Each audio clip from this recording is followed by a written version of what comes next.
खरा मासरे मुख्यतः गोटे प्रकार पेसेंट बहुत मात्रा आसती एवं तांकर गोटे कॉमन कंप्लेन थाए कि तांकर जो गोड़र मसल गुड़ा अच्छी जो बड़ बड़ मसल गुड़ा अच्छी ताहा पेन होता है। तो आज जानिबा ए खरा मासरे ये जो बड़ मसल अच्छी से पेन रो रीजन कौन।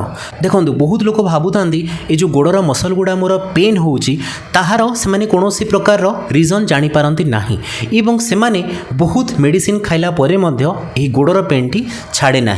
देखो जितेबाला खरा मास आसी थाए आमर जानतरे किंबा अजाणतरे आमर बहुत मात्रा डिहाइड्रेशन होता है। केतेबेले झाड़ बाहर केतेबेले आम खरारे बाहर को जाऊे से टाइम मध्य बहुत मात्रा जलीय अंश आम देहरु कमी जाऊँगी।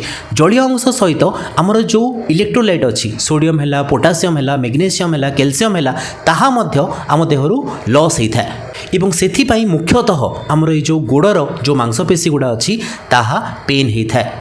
यहाँ हूँ सबुठु मुख्य कारण। से जदि भी आपणकर पेन होउची एमती गोड़ आपण निश्चित करंतु कि आपण जेमती 24 आवर रे ता अर्थ गोटे दिन रे 3 ରୁ 4 लिटर पानी पीबे। जदि आपणकर किडनी रोग नाही एवं हार्ट रोग नाही तेबे मिनिमम आपण 3 ରୁ 4 लिटर पानी सबुदिन पियंतु एवं पानी रे ओआरएस मिसेकी पियंतु जहा द्वारा कि आपणकर जो इलेक्ट्रोलाइट इम्बैलेंस होउची ताहा संपूर्ण रूप से ठीक हो पारिबो। द्वितीय इंपोर्टेंट जिनस होउची जो मानकर विटामिन D3 किंबा कैल्शियम किंबा विटामिन B12 रो अभाव थाए तांकर मध्य एही काफ पेन बहुत मात्रा रे बढ़ी जाय थाए एवं खरा दिन रे इलेक्ट्रोलाइट इम्बैलेंस हेकी ता अधिक मात्रा रे देखा जाय थाए। सेति पई विटामिन D3 कैल्शियम एवं विटामिन B12 को आपनको देह रे ठीक मात्रा रे अछि कि नहीं तार टेस्ट करंतु एवं ताहार सप्लीमेंट यूज करंतु। तृतीय जिनस जितेबाला आपण बहुत टाइम पर्यंत गोटे जगह रे बसी रहउचंती से टाइम रे मध्य एमती काफ पेन हेई थाए।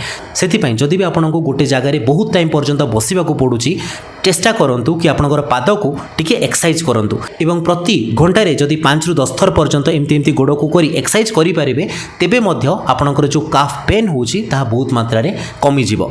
ताहा सहित आपण हीट को जदि एक्सपोज होउचंती खरारे जदि बाहरबा को पड़ुची ताकू टिके कंट्रोल करंतु ठीक हिसाब रे पानी पियंतु काफ रो एक्सरसाइज करंतु एवं जदि ताहेले मध्य अधिका पेन होउची तेबे पैरासिटामोल यूज करि पारिबे।